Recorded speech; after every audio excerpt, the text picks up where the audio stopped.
함께 보실 하나님의 말씀은 갈라디아서 4장 1절부터 11절까지의 말씀을 함께 봉독하여 올리겠습니다.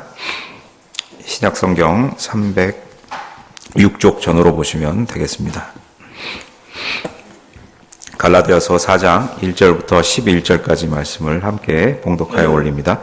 1절부터 함께 봉독드립니다. 내가 또 말하노니 유업을 이을 자가 모든 것의 주인이나 어렸을 동안에는 종과 다름이 없어서 그 아버지가 정한 때까지 후견인과 청지기 아래에 있나니 이와 같이 우리도 어렸을 때 이 세상의 초등학문 아래에 있어서 종 노릇하였더니 때가 참에 하나님이 그 아들을 보내사 여자에게서 나게 하시고 율법 아래에 나게 하신 것은 율법 아래에 있는 자들을 속량하시고 우리로 아들의 명분을 얻게 하려 하심이라. 너희가 아들이므로 하나님이 그 아들의 영을 우리 마음 가운데 보내사 아빠 아버지라 부르게 하셨느니라. 그러므로 내가 이후로는 종이 아니요 아들이니 아들이면 하나님으로 말미암아 유업을 받을 자니라. 그러나 너희가 그때에는 하나님을 알지 못하여 본질상 하나님이 아닌 자들에게 종 노릇하였더니 이제는 너희가 하나님을 알 뿐 아니라 더욱 이 하나님이 아신 바 되었거늘 어찌하여 다시 약하고 천박한 초등학문으로 돌아가서 다시 그들에게 종 노릇하려 하느냐. 너희가 날과 달과 절기와 해를 삼가 지키니 내가 너희를 위하여 수고한 것이 헛될까 두려워하노라. 아멘. 11절까지 말씀입니다. 사도 바울 선생님께서는 4장에서 하나님의 자녀가 되는 것이 얼마나 영광스러운 특권인지를 말씀하시고 있습니다. 그런데 그런 특권을 빼앗기는 길이 또한 얼마나 끔찍한 일인가에 대하여서도 설명하고 있는 것입니다. 바울 사도께서는 복음을 받았으면서도 그리스도로부터 벗어나 그리스도 안에서 자유를 누리지 못하도록 하고 율법의 종이 되도록 유혹하는 다른 복음을 전하는 자들의 말에 귀를 기울이지 말라고 하는 것입니다.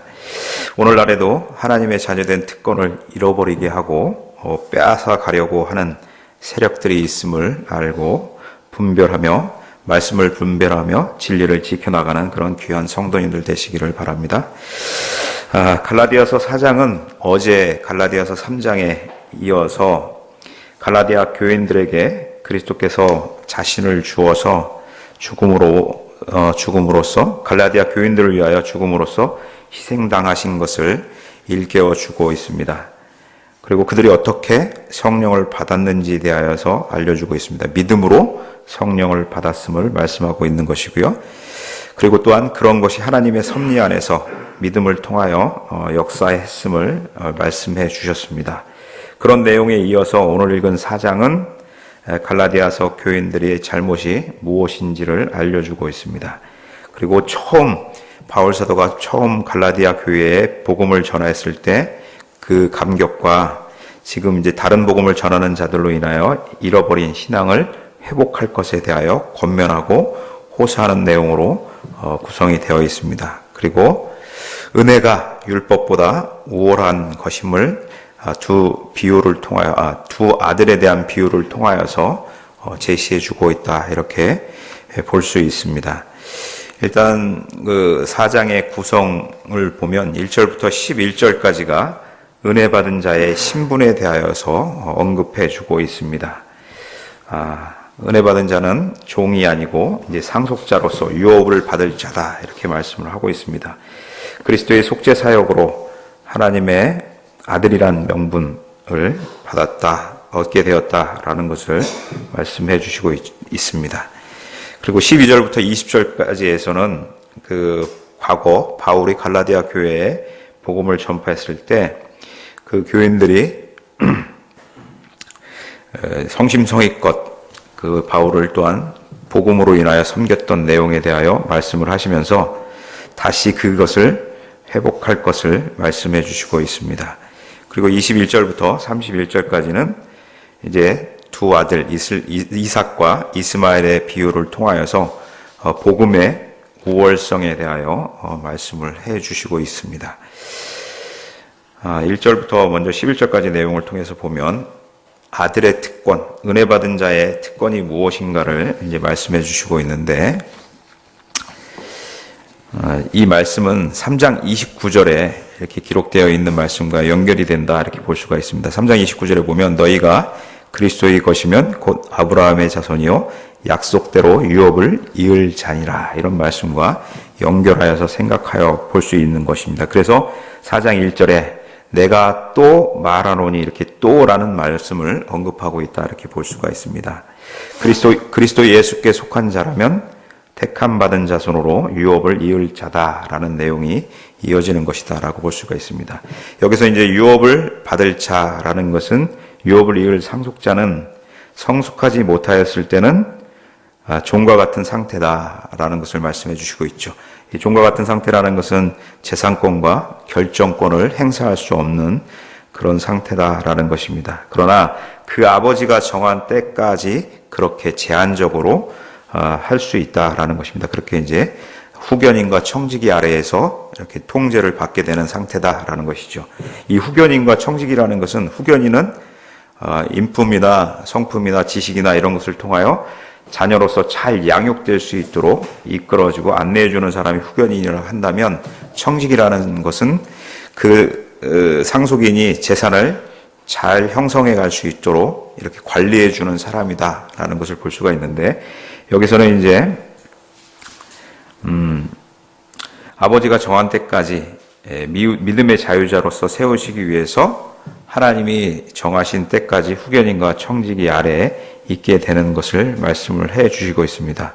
상속자로 세워지기 전에 세상의 초등학문 아래에서 종노릇하게 하셨다 이렇게 말씀하시는 것을 3절에서 볼 수 있는데, 그리스도가 오시기 전까지 성도들은 후견인과 청지기 아래에서 이렇게 율법, 그 후견인과 청지기가 이제 사도 바울이 말씀하시는 율법이다 이렇게 볼 수 있는 것이죠. 그 율법 안에 놓여 있을 수밖에 없음을 말씀해 주시고 있는 것입니다.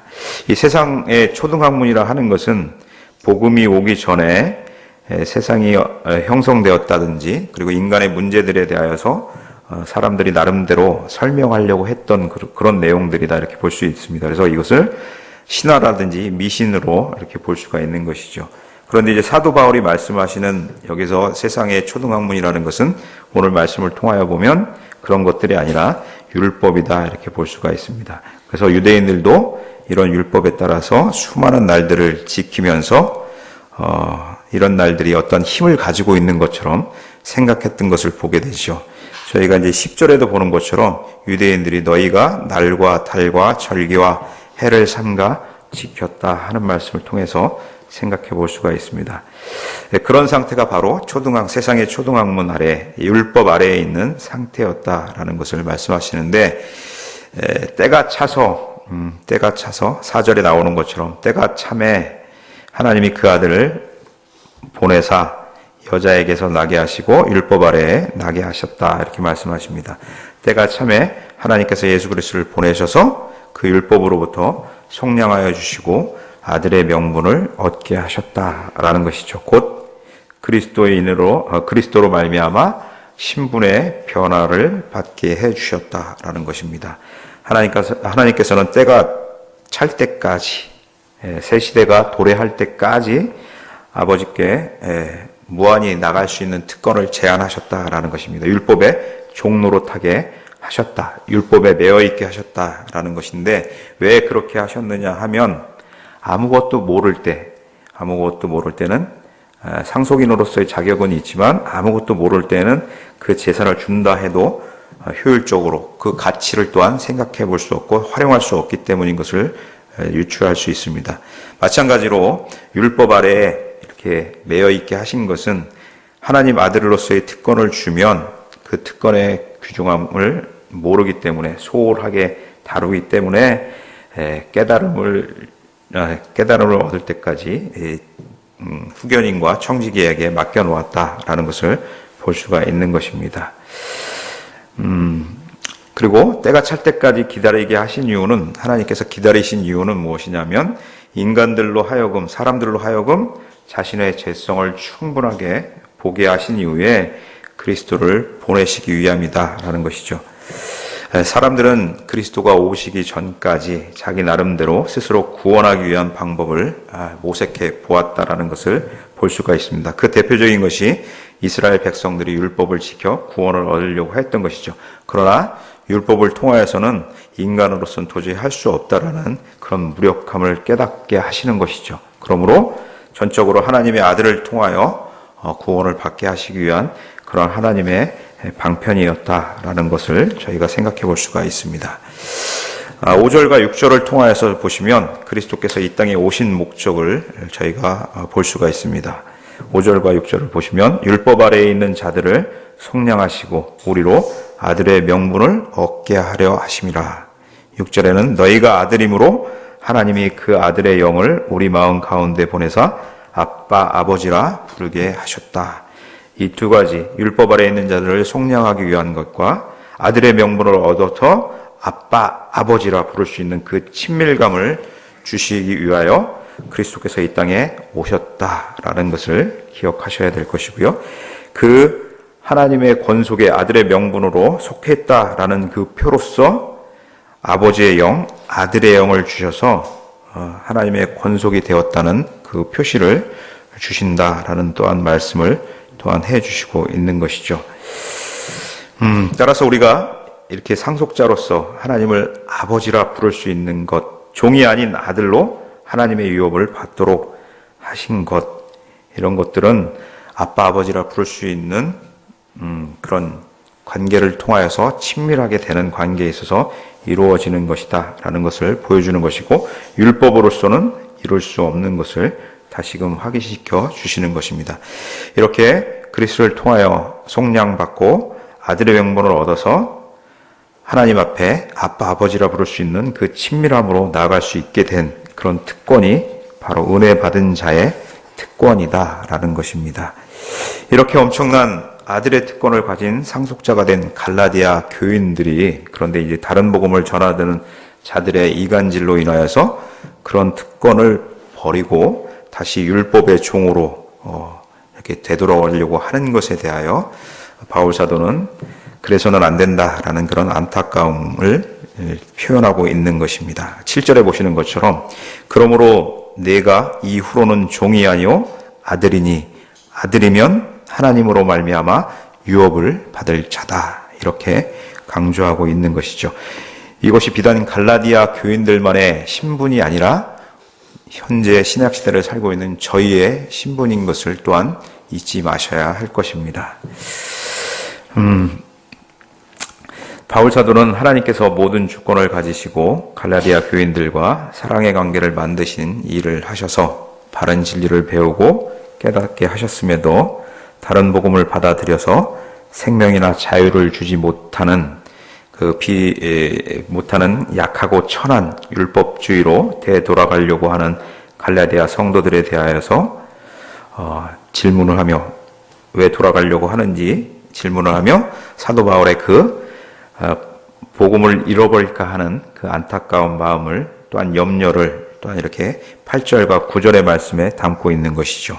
8절에 보시면 그러나 너희가 그때에는 하나님을 알지 못하여 본질상 하나님이 아닌 자들에게 종노릇하였더니, 그때는 이라는 것은 복음을 모를 때는 하나님을 알지 못하여서 우상 숭배를 하는 그런 율법이나 이런 것에 매여 있던 그런 자들이었는데, 9절에 나오는 것처럼 이제는 복음을 아는 이제는 너희가 하나님을 알 뿐 아니라 더욱이 하나님이 아신 바 되었거늘 어찌하여 다시 악하고 천박한 초등한문으로 돌아가서 다시 그들에게 종노릇하려 하느냐라는 그 안타까움을 표현하고 있는 것이죠.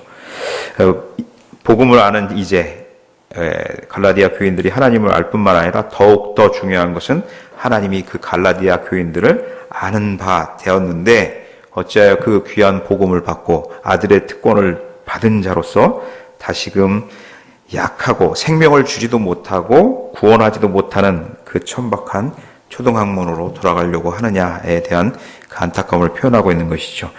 다른 복음을 가르치는 자들이 갈라디아 교인들에게 모세의 율법을 절기를 지키라고 이렇게 가르쳤던 것을 또한 보게 되는 것입니다.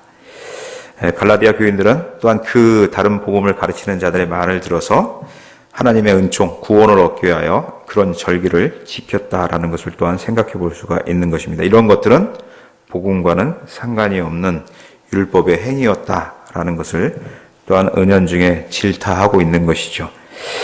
이에 대해서 사도 바울은 11절의 말씀처럼 내가 너희를 위하여 수고한 것이 헛될까 두려워하노라 이렇게 말씀하고 있습니다. 이것은 자기의 의를 통하여 자기가 한 일에 대한 공적을 위하여 말씀하시는 것이 아니라 갈라디아 교인들이 믿음을 떠나서 아들에게 주어지는 그 특권을 버리고 떠남으로써 다시 멸망의 길로 갈 것에 대하여 염려하는 그런 말씀인 것을 저희가 볼 수가 있는 것이죠. 이런 가운데 바울 사도는 갈라디아 교인들에게 처음 복음을 전했을 때 그 체험과 갈라디아 교인들이 체험했던 그 체험과 기쁨과 감사를 기억하기 위하여서 12절부터 20절의 말씀을 통하여 이렇게 말씀하고 있는 것입니다. 12절의 말씀을 통하여 보시면 형제들아 내가 너희와 같이 되었은즉 너희도 나와 같이 되기를 구하노라 이렇게 말씀하시죠. 내가 너희와 같이 되었다. 정통 유대인이요 바리새인이었던 바울 사도가 한 명이라도 더 구원을 위하여 기꺼이 율법을 거부함으로 이방인과 같이 되었던 것처럼 갈라디아인 교인들 자체도 그렇게 너희도 나와 같이 되기를 구한다라는 것이죠. 이 말씀은 바른 진리를 아는 자로서 열심을 내기를 바라는 그런 바울 사도의 마음이 담겨 있다라는 것입니다. 마찬가지로 갈라디아 교인들에게 다른 복음을 전하는 사람들의 그 잘못된 율법주의를 거부함으로 바울과 같이 믿음으로 서기를 바라는 그런 마음을 담고 있는 것이죠. 그러면서 너희가 내게 해롭게 하지 아니하였노라. 예전에 처음 갈라디아 교인들에게 복음을 전했을 때 그들이 베풀어준 호의에 대하여 다시금 기억하게 하고 호소하는 것을 볼 수가 있습니다. 사도행전 13장과 14장을 통하여서 바울 사도께서 첫 번째 선교 여행에서 이 갈라디아 교인들을 만났을 때의 그 기쁨을 회상시키게 하는 것입니다. 복음을 전하러 처음 갈라디아 교회에 왔을 때 사도 바울은 건강상의 큰 문제를 가지고 있었던 것으로 보여집니다. 그런데 그러한 상태에 있는 바울 사도를 볼 때 갈라디아 교인들이 육신의 약점을 보지 않고 복음의 감격으로 바울 사도를 하나님의 천사 또는 그리스도 예수와 같이 영접해 주었던 것을 그리고 복음을 받아들였던 것을 말씀하고 있는 것입니다. 그것이 14절과 15절에 나오는 말씀입니다. 14절에 보시면 너희를 시험하는 것이 내 육체에 있을 때 이것을 너희가 업신여기지도 아니하며 버리지도 아니하고 오직 나를 하나님의 천사와 같이 또는 그리스도 예수와 같이 영접하였도다. 15절에 보시는 것처럼 너희의 복이 지금 어디 있느냐 이렇게 이런 귀한 복음을 받아들였을 때 기억을 생각하면서 지금은 그런 복이 어디 있느냐라고 질문을 하는 것이죠. 내가 바른 진리를 가르치고 말함으로 이제는 다른 복음을 받아들였기 때문에 갈라디아 성도들과 원수가 되는 그런 상황에 이르렀다 이렇게 말씀을 하고 있는 것이죠. 그러면서 유대주의자들, 율법주의자들, 거짓 선지자, 거짓 교사들, 다른 복음을 전하는 자들의 말을 따라서 사도 바울의 사도권과 사도 바울이 전하는 복음의 결함이 있다고 생각하여서 바른 진리를 참된 진리를 전하는 지금 바울을 갈라디아 교인들이 멀리하고 원수처럼 대한다라는 말씀을 하고 있는 것이죠. 이에 대하여 바울 사도는 다른 복음을 가르치는 자들의 그 열심이 잘못된 열심이다라는 것을 17절에서 말씀을 하고 있습니다. 그들이 너희에게 대하여 열심 내는 것은 좋은 뜻이 아니요 오직 너희를 바울과 갈라디아 교인과 이간시켜서 떨어뜨리게 하여서 그들에게 다른 복음을 전하는 자들에게 충성을 다하게 하려 하는 것이다. 이렇게 얘기를 하고 있는 것입니다. 그러면서 그런 것은 다른 복음을 전하는 사람들이 그렇게 열심을 내는 것은 복음을 위하여가 아니라 자기들의 이익을 위하여 그렇게 도모하려고 하는 것이다 라는 것을 말씀을 해 주시는 것이죠. 다른 복음을 전하는 자들의 그 열심은 잘못된 열심이다라는 것이죠. 반면에 사도 바울의 열심은 온당한 동기를 가지고 있다라는 것을 19절에서 말씀하고 있는 것입니다. 19절에 보시면 나의 자녀들아 너희 속에 그리스도의 형상을 이루기까지 다시 너희를 위하여 해산하는 수고를 한다 이렇게 말씀하시죠. 다른 복음을 통하여 멸망의 길로 가려고 하는 갈라디아 교인들에 대하여 바른 진리를 전하는 그런 다시금 아이를 낳는 그런 마음으로 해산하는 산모의 그런 마음으로 바른 진리로 갈라디아 교인들을 이끌기 위하여 기꺼이 그러한 고통도 감내하겠다라는 말을 전하면서 그 갈라디아 교인들에 대한 사랑을 나의 자녀들아 라는 말로 사도 바울께서는 표현하고 있는 것입니다. 그러면서 바른 복음을 받아들여서 갈라디아 교인들이 주님과 인격적이고 영적인 연합을 통하여 그리스도의 형상을 이루어 가기를 갈망하는 것을 또한 표현하고 있는 것입니다. 그러나 20절에 이렇게 보시면 갈라디아 교인들이 영적으로 지금 갈피를 못 잡는 것을 생각해 볼 수가 있는 것이고요. 그렇기 때문에 사도 바울께서는 그들과 함께 있어서 바로 잡아주고 싶은 마음을 피력하고 있는 것을 볼 수 있습니다. 이러한 부분에 있어서 복음의 우수성을 얘기하기 위하여 21절부터 31절에서는 두 여인과 두 아들을 통하여서 복음의 우월성을 제시하고 있습니다. 거기 나오는 것처럼 이삭과 이스마엘의 얘기를 통하여 이삭은 자유하는 여자, 아브라함의 언약에 의하여 근거한 자녀를 낳은 사라의 얘기를 통하여 복음의 예시를 한번 해주는 것이죠. 이 사라가 아이를 낳을 수 있었던 것은 하나님의 은혜로 낳을 수밖에 없었다라는 것이죠. 모든 기능이 날 수 없는 상황에 있어서 하나님의 은혜로 하나님의 약속에 근거하여서 이삭을 출생하였다라는 것이죠. 그래서 신분이 자유자에서 태어난 자녀는 자유자라는 것을 말씀하고 있는 것이고요. 이스마엘은 보통의 생육법, 육신의 욕심에 의해 태어난 그런 자녀로 보고 이것은 율법을 상징하는 모세의 언약을 상징하는 그런 것으로서 하가를 얘기를 하죠.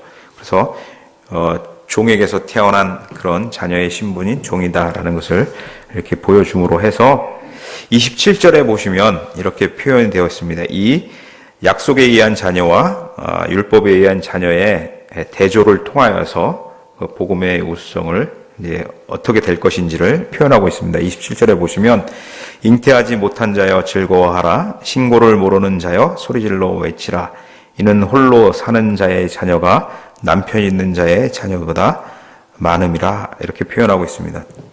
사라는 처음에는 자녀를 낳지 못했지만 후에는 하나님의 은혜 안에서 아브라함의 언약으로 셀 수 없이 많은 영적인 자녀들을 낳은 것을 보게 되는 것입니다. 그리고 사라는 그렇기 때문에 마침내 이 젊은 하가를 능가할 수 있게 되었다라는 것을 표현하고 있는 것입니다. 이 의미는 기독교의 은혜로서의 성장과 유대주의 율법의 침체를 대조시키고 있다 이렇게 볼 수가 있는 것이죠. 복음과 율법의 대조를 통하여 복음의 우월성을 이렇게 대조하여 보여주는 것이다 이렇게 말씀을 볼 수 있습니다.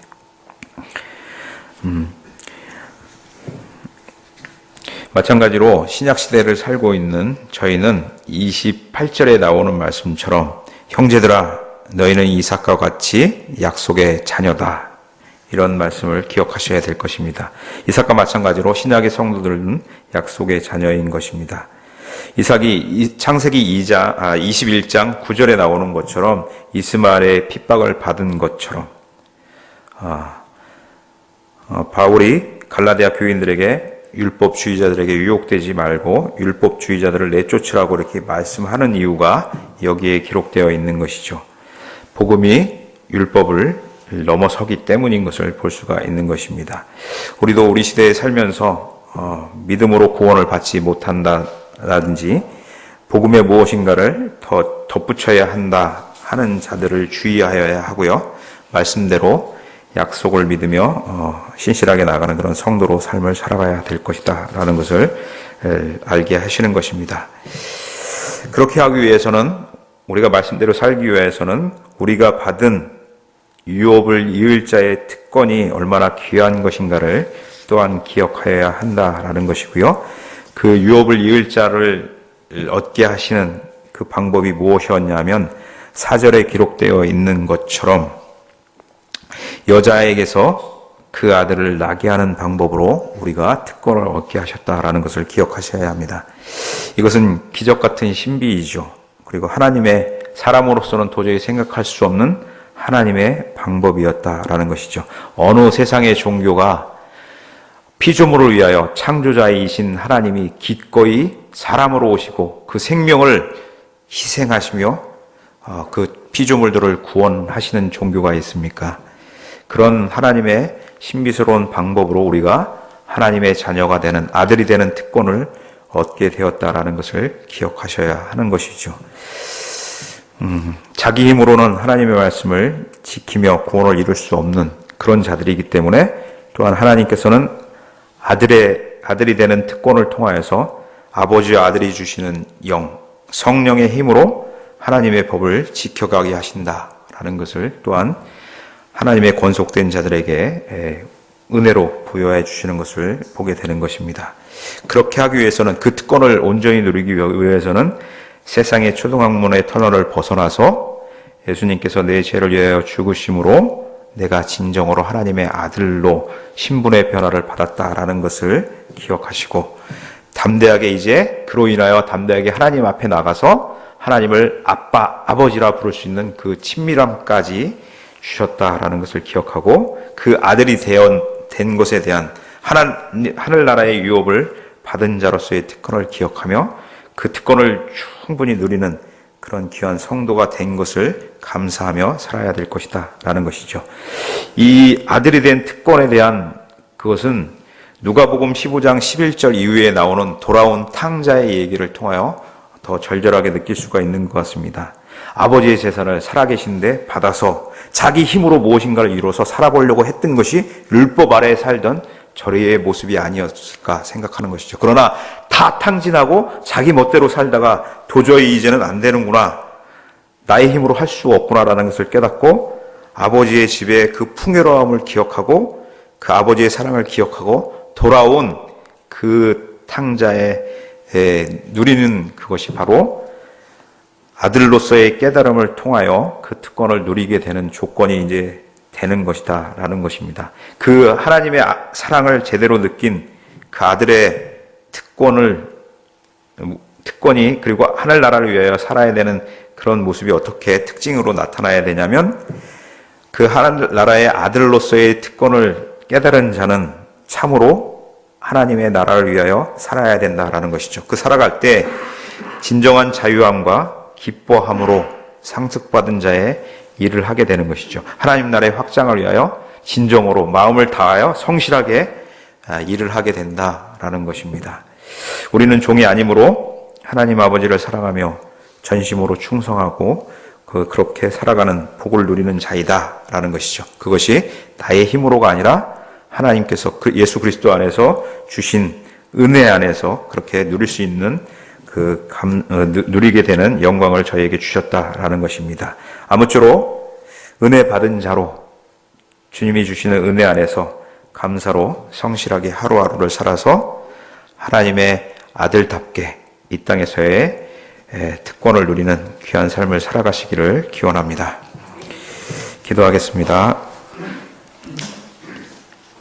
하나님 아버지, 이 시대를 보면서 무엇보다도 하나님의 말씀과 복음을 괴멸시키려고 하는 악한 세력들이 판을 치는 것을 보게 됩니다. 그런 시대에 복음의 은택을 받은 자로서